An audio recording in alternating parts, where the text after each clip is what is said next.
कलयुग में राम कथा अमृत के समान है।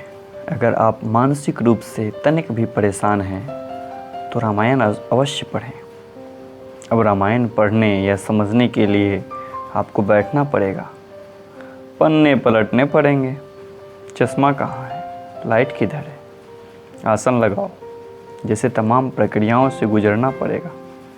तब जाकर आप इस दौड़ती भागती ज़िंदगी में मुक्ति के मार्ग भगवान श्री राम के जीवन चरित्र को पढ़ेंगे, समझेंगे। लेकिन एक दूसरी विधि भी है।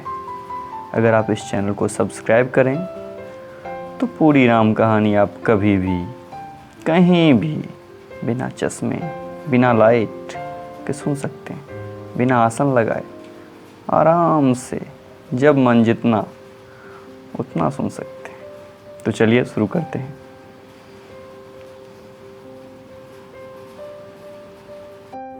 महादेव बाबा विश्वनाथ की जय, माँ पार्वती की जय, सीता रामचंद्र की जय, पवनसुत हनुमान जी की जय। पिछले भाग में आपने सुना कि भगवान राम, भरत व गुरु वशिष्ठ के बीच भगवान राम के अयोध्या लौटने के प्रसंग के बीच के ऊपर बातचीत चल रही है। वही प्रसंग अब आगे। प्रसन्न मन से संकोच त्याग कर प्रभु जिसे जो आज्ञा देंगे उसे सब लोग सिर चढ़ाकर करेंगे, पालन करेंगे और सब उपद्रव और उलझनें मिट जाएंगी, ऐसा भरत जी कहते हैं। अब आगे। भरत जी के पवित्र वचन सुनकर देवता हर्षित हुए और साधु साधु कहकर सराहना करते हुए देवताओं ने फूल बरसाए। अयोध्या निवासी असमंजस के वश हो गए कि देखे अब श्री राम क्या कहते हैं। तपस्वी तथा वनवासी लोग मन में परम आनंदित हुए, किंतु संकोची रघुनाथ जी चुप ही रह गए। प्रभु की यह स्थिति मौन देख सारी सभा सोच में पड़ गई। उस समय जनक जी के दूत आए। यह सुनकर मुनि वशिष्ठ जी ने उन्हें तुरंत बुलावा लिया।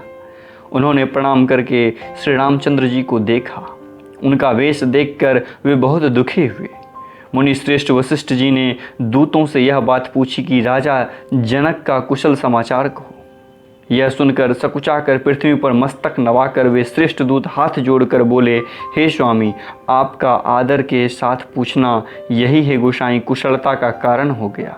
नहीं तो हे नाथ, कुशल क्षेम तो सब कौशल नाथ दशरथ जी के साथ ही चली गई।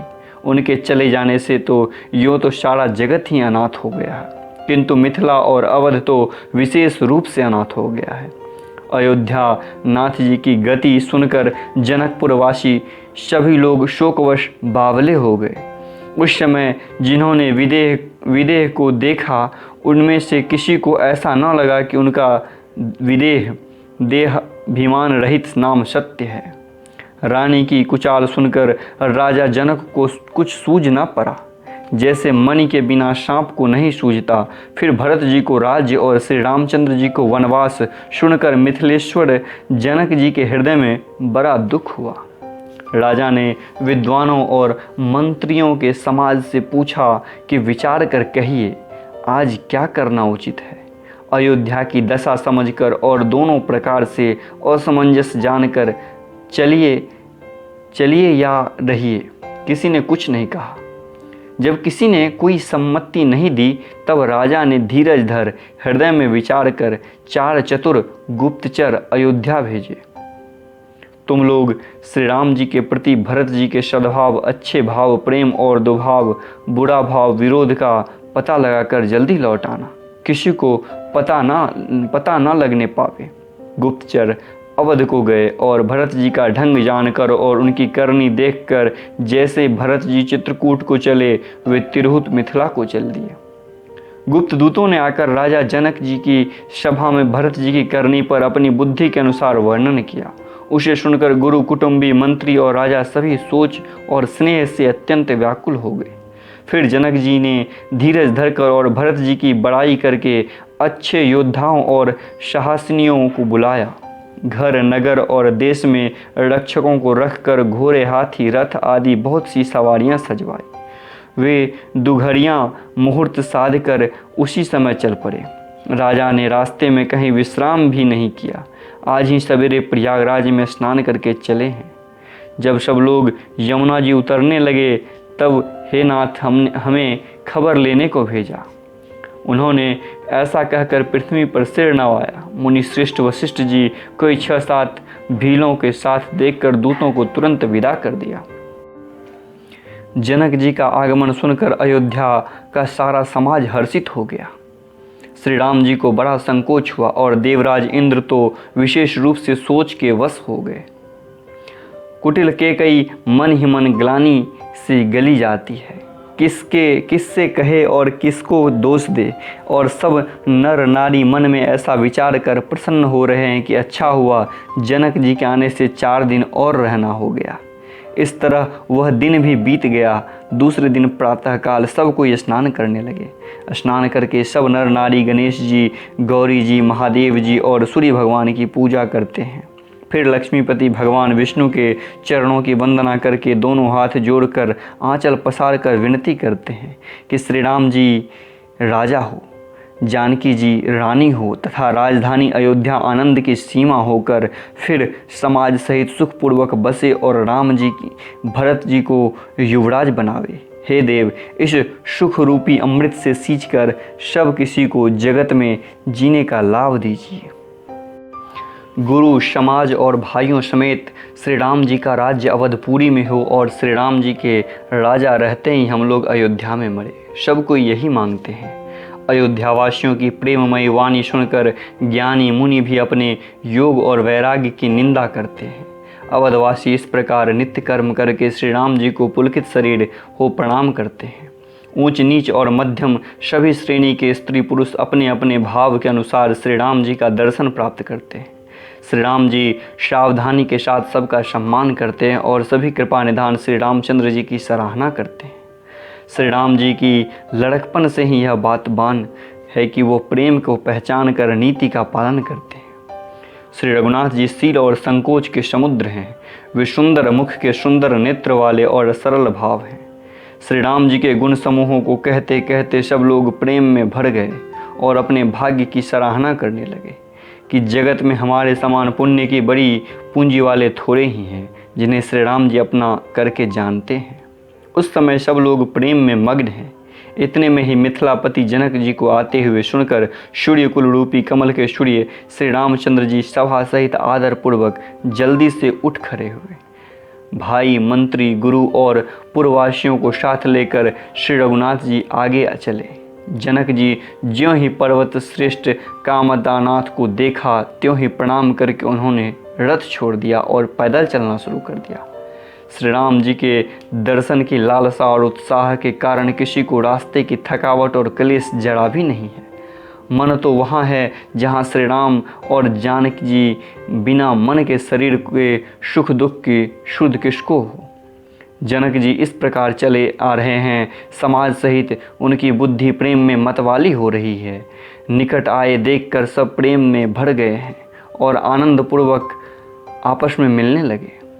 जनक जी मुनियों के चरणों की वंदना करने लगे और श्री रामचंद्र जी ने ऋषियों को प्रणाम किया। फिर भाइयों समेत श्री रामचंद्र जी राजा जनक जी से मिलकर उन्हें समाज सहित अपने आश्रम को लेवा चले।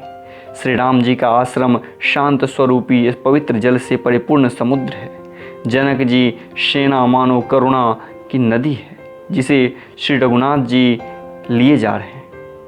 यह करुणा की नदी ज्ञान रूपी वैराग्य के किनारों पर डूबती जाती है। शोक भरे वचन नद और नाले हैं और इस नदी में मिलते हैं और इस सोच की लंबी सांसें ही वायु के झकोरों से उठने वाली तरंगे हैं जो धैर्य रूपी किनारे के उत्तम वृक्ष को तोड़ रही है। भयानक विषाद ही उस नदी की तेज धारा है। भय और भ्रम ही उसके असंख्य भंवर और चक्र हैं। विद्वान मल्लाह हैं, विद्या की बड़ी नाव है, परंतु वे उसे खा नहीं सकते। किसी को उसकी अटकल ही नहीं आती। वन में विचरने वाले बेचारे कोल किरात ही यात्री हैं जो उस नदी को देखकर हृदय में हार कर थक गए हैं। यह करुणा नदी जब आश्रम समुद्र में जाकर मिली तो मानो वह समुद्र अकुला उठा। दोनों राज समाज शोक से व्याकुल हो गए। किसी को न ज्ञान रहा, न धीरज, न लाज ही रही। राजा दशरथ जी के रूप गुण और शील की सराहना करते हुए सब रो रहे हैं और शोक समुद्र में डुबकी लगा रहे हैं। शोक समुद्र में डुबकी लगाते हुए सभी स्त्री पुरुष महान व्याकुल होकर सोच चिंता कर रहे हैं। वे सब विधाता को दोष देते हुए क्रोधयुक्त होकर कह रहे हैं कि प्रतिकूल विधाता ने क्या किया। तुलसीदास जी कहते हैं कि देवता, सिद्ध, तपस्वी, योगी और मुनिगणों में कोई भी समर्थ नहीं जो उस समय विदेह की दशा देखकर प्रेम की नदी को पार पा सके। जहाँ तहाँ श्रेष्ठ मुनियों ने लोगों को अपरिमित उपदेश दिए और वशिष्ठ जी ने विदेह से कहा कि हे राजन, आप धैर्य धारण कीजिए। जिन राजा जनक का ज्ञान रूपी सूर्य भव रूपी रात्रि का नाश कर देता है और जिनकी वचन रूपी किरणें मुनि रूपी कमलों को खिला देती है, क्या मोह और ममता उनके निकट भी आ सकते? तो यह श्री रामचंद्र जी के प्रेम की महिमा है। अर्थात राजा जनक की यह दशा श्री सीताराम जी के अलौकिक प्रेम के कारण हुई है, लौकिक मोह ममता के कारण नहीं। जो लौकिक मोह ममता पार कर चुके हैं उन पर ही श्री सीताराम जी प्रेम अपना प्रभाव दिखाए बिना नहीं रहता। विषयी, साधक और ज्ञानवान सिद्ध पुरुष, जगत में ये 3 प्रकार के जीव वेदों ने बनाए हैं। विषयी, साधक और ज्ञानवान सिद्ध पुरुष, इन तीनों में जिनका चित्त श्री राम जी के स्नेह से षड़स रहता है, सरोबार रहता है, साधुओं की सभा में उसी का बड़ा आदर होता है। श्री राम जी के प्रेम के बिना ज्ञान शोभा नहीं देता, जैसे कर्णधार के बिना जहाज। वशिष्ठ जी ने विदेह राज को बहुत प्रकार से समझाया। तदंतर सब लोगों ने श्री राम जी के घाट पर स्नान किया। स्त्री पुरुष सब शोक से पूर्ण थे। उस दिन बिना ही जल के बीत गया। भोजन की बात तो दूर रही, किसी ने जल तक नहीं पिया। पशु पक्षी और हिरणों तक ने कुछ आहार नहीं किया। तब प्रियजनों और कुटुंबियों का तो विचार ही क्या किया जाए। निमिराज जनक जी और रघुराज रामचंद्र जी तथा दोनों ओर समाज ने दूसरे दिन सवेरे स्नान किया और बड़े वृक्ष के नीचे जा बैठे। सबके मन उदास और शरीर दुबले हैं। जो दशरथ जी के नगरी अयोध्या के रहने वाले और जो मिथिलापति जनक जी के नगर जनकपुर के रहने वाले ब्राह्मण थे तथा सूर्य कुल के गुरु वशिष्ठ जी तथा जनकपुर के पुरोहित शतानंद जी, जिन्होंने सांसारिक अभ्युदय मार्ग तथा परमार्थ का मार्ग छीन डाला था, वे सब धर्म, नीति, वैराग्य तथा विवेक युक्त अनेकों उपदेश देने लगे। विश्वामित्र जी पुरानी कथाएं कह कर सारी सभा को सुंदर वाणी से समझाया। तब श्री रघुनाथ जी ने विश्वामित्र जी से कहा कि हे नाथ, कल सब लोग बिना जल पिए ही रह गए थे। विश्वामित्र जी ने कहा, श्री रघुनाथ जी उचित ही कह रहे हैं, 2.5 पहर आज भी बीत गया है। विश्वामित्र जी का रुख देखकर तिरहुतराज जनक जी ने कहा, यहाँ अन्न खाना उचित नहीं। राजा का सुंदर कथन सबके मन को अच्छा लगा। सब आज्ञा पाकर नहाने चले गए। उसी समय अनेकों प्रकार के बहुत से फल फूल, पत्ते, मूल आदि बहंगियों और बोझ में भर भर कर वनवासी कोलकिरात ले आए। श्री रामचंद्र जी की कृपा से सब पर्वत मनचाही वस्तु देने वाले हो गए। वे देखने मात्र से ही दुखों का सर्वथा हर लेते हैं। वहाँ के तालाब, नदियाँ, वन और पृथ्वी के सभी भागों में मानो आनंद और प्रेम उमड़ रहा है। बेल और वृक्ष सभी फल और फूलों से युक्त हो गए हैं। पक्षी, पशु और भौरे अनुकूल बोलने लगे हैं। यह अब उस अवसर पर वन में बहुत उत्साह था। सब किसी को सुख देने वाले शीतल, मंद और सुगंध हवा चल रही थी। वन की मनोहरता वर्णन नहीं की जा सकती। मानो पृथ्वी जनक जी की पहुनाई कर रही है। तब जनकपुरवासी सब लोग नहा नहा कर श्री रामचंद्र जी, जनक जी और मुनि की आज्ञा पाकर सुंदर वृक्षों को देख देख कर प्रेम में भर भर कर जहाँ तहाँ उतरने लगे। पवित्र, सुंदर और अमृत के समान अनेकों प्रकार के पत्ते, फूल, फल, मूल और कंद श्री रामचंद्र जी के गुरु वशिष्ठ जी ने सबके पास बोझे भर भर कर आदर पूर्वक भेजे। तब वे पितर, देवता, अतिथि और गुरु की पूजा करके फलाहार करने लगे। इस प्रकार 4 दिन बीत गए। श्री रामचंद्र जी को देखकर सभी नर नारी सुखी हैं। दोनों समाज के मन में ऐसी इच्छा है कि श्री सीताराम जी बिना लौटना अच्छा नहीं है। श्री सीताराम जी के साथ वन में रहना करोड़ों देवलोकों के समान सुखदायक है। श्री लक्ष्मण जी, श्री राम जी और श्री जानकी जी को छोड़कर जिसको घर अच्छी लगे, विधाता उसके विपरीत है। जब देव जिस सबके अनुकूल हो तभी श्री रामचंद्र जी के पास वन में निवास हो सकता है। मंदाकिनी जी का तीनों समय स्नान और आनंद तथा मंगल की माला रूप श्री राम का दर्शन, श्री राम जी के पर्वत कामदानाथ वन और तपस्वियों के स्थानों में घूमना और अमृत के समान कंदमूल फलों का भोजन 14 वर्ष सुख के साथ पल के समान हो जाएंगे, जाते हुए जान ही ना पड़ेंगे। सब लोग कह रहे हैं कि हम इस सुख के योग्य नहीं हैं, हमारे ऐसे भाग्य कहाँ। दोनों समाजों का श्री रामचंद्र जी के चरणों में सहज स्वभाव ही प्रेम है। इस प्रकार सब मनोरथ कर रहे हैं। उनके प्रेम युक्त वचन सुनते ही मनों को हर लेते हैं। उसी समय श्री सीता जी की माता श्री शून्या जी की भेजी हुई दासियां कौशल्या जी आदि से मिलने का सुंदर अवसर देख कर आई। उनसे यह सुनकर कि सीता की सब सासुएं इस समय फुर्सत में हैं, जनक राज का रनिवास उनसे मिलने आया है। कौशल्या जी ने आदरपूर्वक उनका सम्मान किया और समयोचित आसन ला कर दिए। दोनों ओर सबके शील और प्रेम को देखकर और सुनकर कठोर व्रज भी पिघल जाते हैं। शरीर पुलकित और स्थिर हैं और नेत्रों में आंसू हैं। सब अपने नखों से जमीन कुरेदने और सोचने लगी। सभी श्री राम जी के प्रेम की मूर्ति सी हैं, मानो स्वयं करुणा ही बहुत से वेश धारण करके विषुड़ कर रही हो। श्री सीता जी की माता सुनन्या जी ने कहा, विधाता की बुद्धि बड़ी टेढ़ी है, जो दूध के फेन जैसी कोमल वस्तुओं को व्रज की टाँकी से फोड़ रहा है, अर्थात जो अत्यंत कोमल और निर्दोष है उन पर विपत्ति ढा रहा है। अमृत केवल सुनने में आता है और विष जहाँ तहाँ प्रत्यक्ष देखे जाते हैं।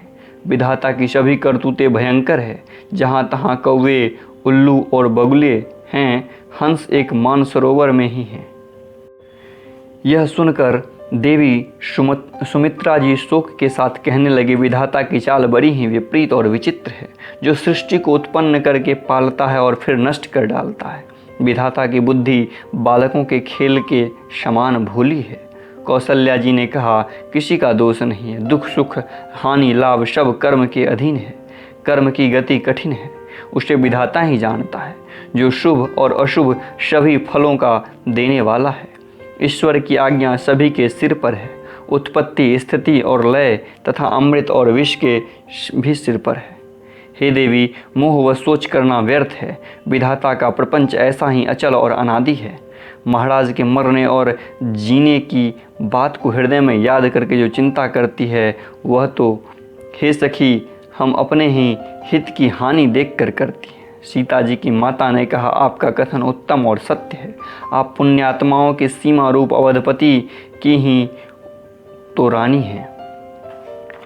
कौशल्या जी दुख भरे हृदय से कहा, श्री राम लक्ष्मण और सीता वन में जाए, इसका परिणाम तो अच्छा ही होगा, बुरा नहीं। मुझे तो भरत की चिंता है। ईश्वर के अनुग्रह और आपके आशीर्वाद से चारों पुत्र और चारों बहुएं गंगा जी के जल के समान पवित्र हैं। हे सखी, मैंने कभी श्री राम की सौगंध नहीं की, सो आज श्री राम की शपथ करके सत्य भाव से कहती हूँ। भरत के शील गुण, नम्रता, बरप्पन, भाईपन, भक्ति, भरोसे और अच्छेपन का वर्णन करने में सरस्वती जी की बुद्धि भी हिचकती है। सीप से कहीं समुद्र उलीचे जा सकते हैं। मैं भरत को सदा कुलदा दीपक जानती हूँ। महाराज ने भी बार बार मुझे यही कहा था। सोना कसौटी पर कसे जाने पर और रत्न पारखी के मिलने पर ही पहचाना जाता है, वैसे ही पुरुष की परीक्षा समय पड़ने पर उसके स्वभाव से ही उसका चित्र देखकर हो जाती है। किंतु आज मेरा यह कहना अनुचित है। शोक और स्नेह में सयानापन विवेक कम हो जाता है। लोग कहेंगे कि मैं स्नेहवश भरत की बड़ाई कर रही हूँ। कौशल्या जी की गंगा जी के समान पवित्र करने वाली वाणी सुनकर सब रानियां स्नेह के मारे विकल हो उठी। कौशल्या जी ने फिर धीरज धरकर कहा कि हे देवी मिथिलेश्वरी, सुनिए, ज्ञान के भंडार श्री जनक जी की प्रिया आपको कौन उपदेश दे सकता है।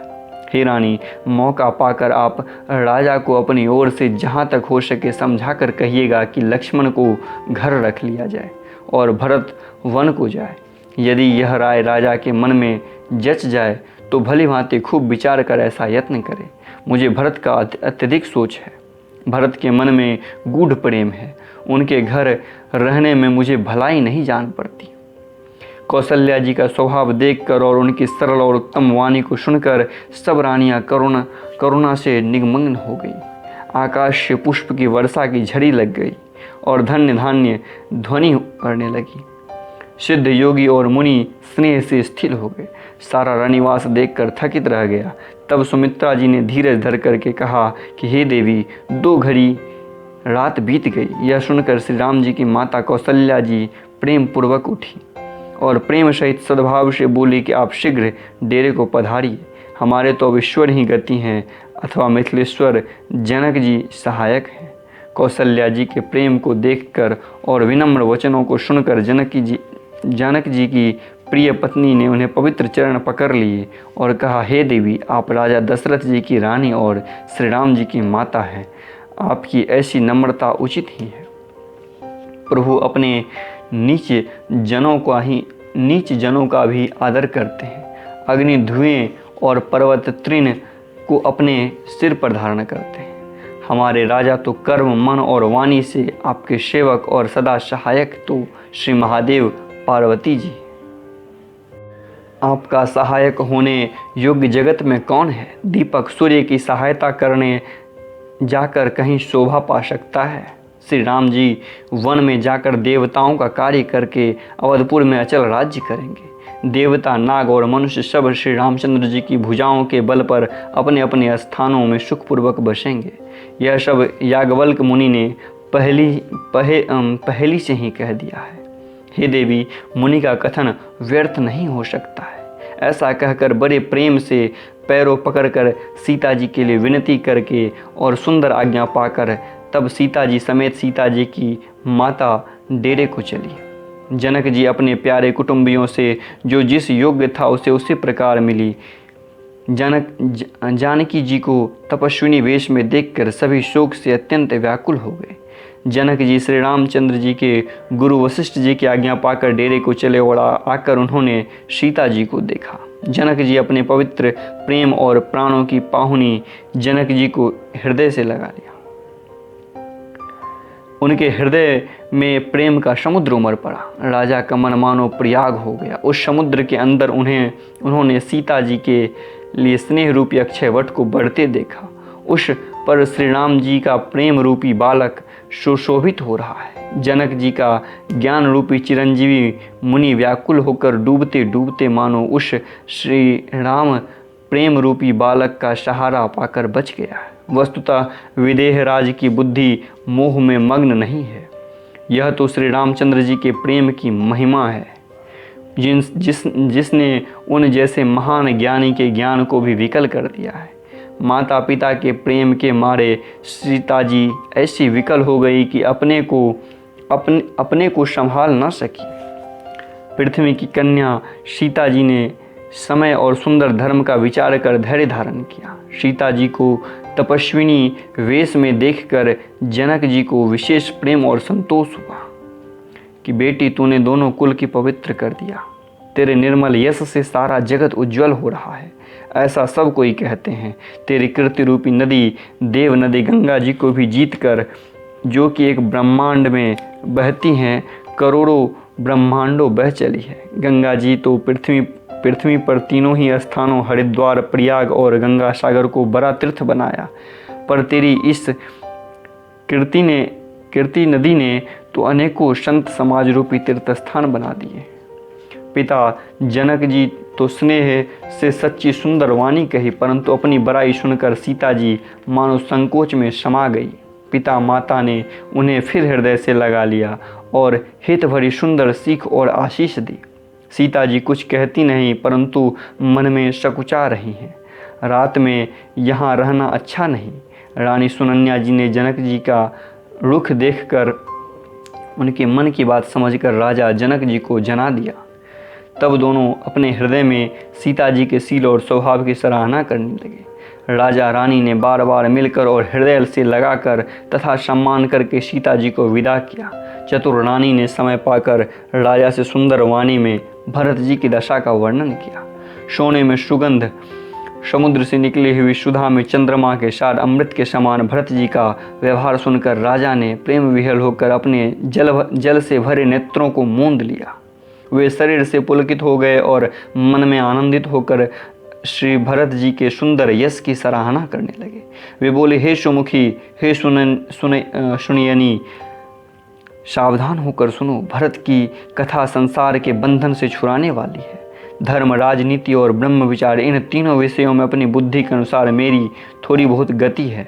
इन सब के संबंध में मैं जो कुछ जानता हूँ वह मेरी बुद्धि भरत जी की महिमा का वर्णन तो क्या, छल करके भी उसका छाया तक नहीं छू पाती। धर्म, राजनीति और ब्रह्म ज्ञान में प्रवेश रखने वाली इन तीनों चीज़ों प्रति ब्रह्मा जी, गणेश जी, शेष जी, महादेव जी, सरस्वती जी, कवि, ज्ञानी, पंडित और बुद्धिमान, सब किसी को भरत जी के चरित्र, कृति, करनी, धर्मशील, गुण और निर्मल ऐश्वर्य समझने और सुनने में सुख देने वाले हैं और पवित्रता में गंगा जी का तथा स्वाद में अमृत का तिरस्कार करने वाले हैं।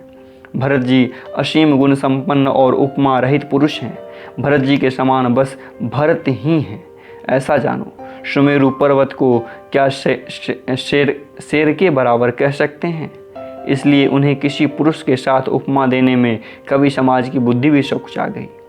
हे श्रेष्ठ वर्ण वाली, भरत जी की महिमा का वर्णन करना सभी के लिए वैसे ही अगम है जैसे जल रहित पृथ्वी पर मछली का चलना। हे रानी सुनो, भरत जी की अपरिमित महिमा एक श्री रामचंद्र जी ही जानते हैं, किंतु वे भी उसका वर्णन नहीं कर सकते। इस प्रकार प्रेम पूर्वक भरत जी के प्रभाव का वर्णन करके फिर पति के मन की रुचि जानकर राजा ने कहा, लक्ष्मण जी लौट जाएं और भरत जी वन को जाएं, इसमें सभी का भला है और यही सबके मन में है।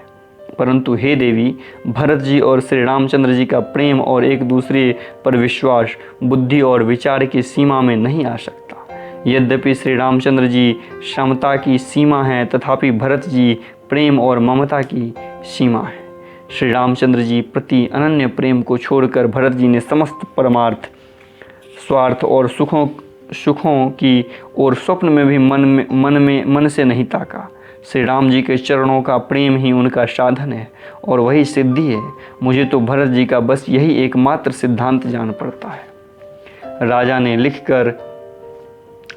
बिलख कर प्रेम से गदगद होकर कहा, भरत जी की भूल भी श्री रामचंद्र जी की आज्ञा को मन से नहीं टालेंगे, अतः स्नेह के वश होकर चिंता नहीं करनी चाहिए। श्री राम जी और भरत जी के गुणों की प्रेम पूर्वक गणना करते पति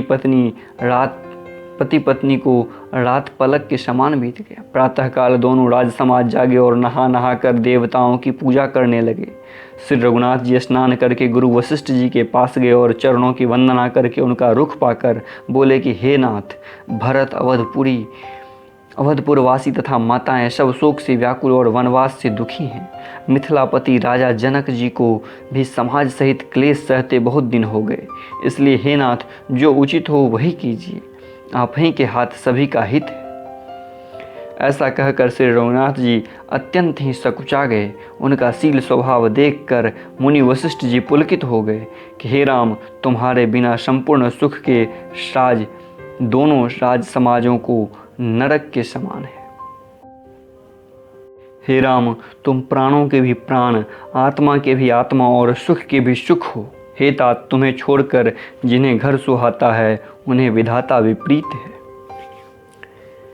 जहाँ श्री राम के चरण कमलों में प्रेम नहीं, वह सुख कर्म और धर्म जल जाए। जिसमें श्री राम की प्रधानता नहीं, वह योग कुयोग है और वह ज्ञान अज्ञान है।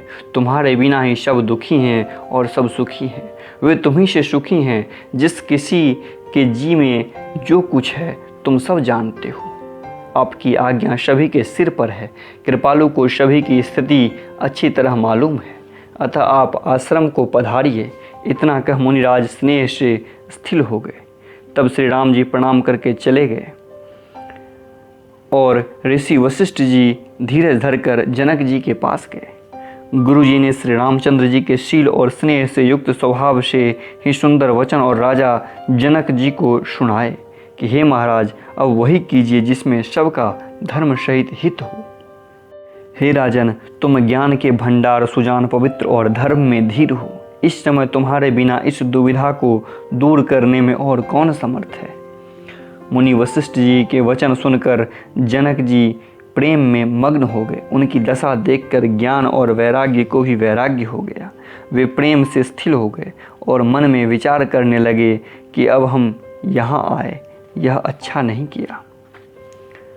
राजा दशरथ जी ने श्री रामचंद्र जी को वन जाने के लिए कहा और उन्हें स्वयं प्रिय के प्रेम को प्रमाणित कर दिया, परंतु अब हमें इन्हें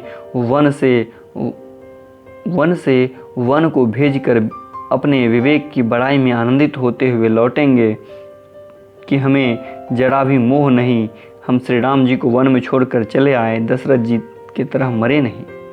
तपस्वी मुनि और ब्राह्मण यह सब सुन और देखकर प्रेमवश बहुत ही व्याकुल हो गए। समय का विचार करके राजा जनक जी धीरज धरकर समाज सहित भरत जी के पास चले।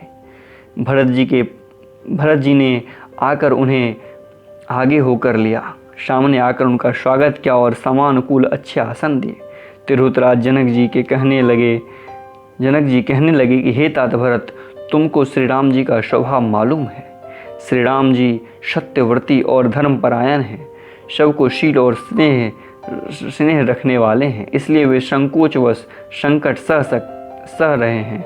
अब तुम तो जो आज्ञा दो वह उनसे कही जाए। आज के लिए बस इतना ही, आगे प्रसंग जारी रहेगी। महादेव बाबा विश्वनाथ की जय, माँ पार्वती की जय, सीता रामचंद्र की जय, पवन सुत हनुमान जी की जय। जय श्री राम।